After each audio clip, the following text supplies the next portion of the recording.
کہ ابتدائی زمانے کے مسلمان بھی جانتے تھے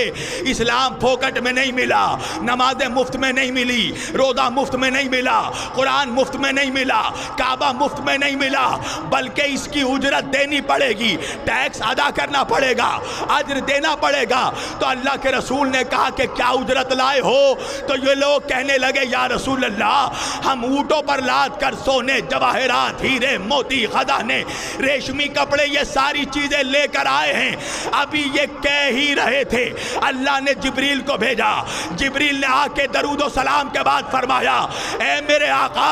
اللہ بعد درود و سلام فرماتا ہے قل لا اسألکم علیہ اجرا، ان سے کہیے کہ ہمیں اجرت میں یہ سونے، چاندی، ہیرے، موتی، جواہرات، یہ ریشمی کپڑے نہیں چاہیے۔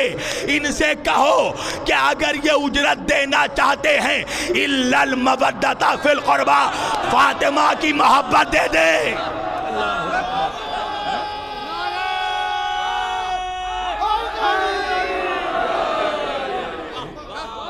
یہ اگر اجرت دینا چاہتے ہیں تو فاطمہ کی محبت دے دے، علی کی محبت دے دے، حسن کی محبت دے دے، حسین کی محبت دے دے، ہمارے قرابت داروں کی محبت دے دے، ہمارے اہل بیت کی محبت دے دے۔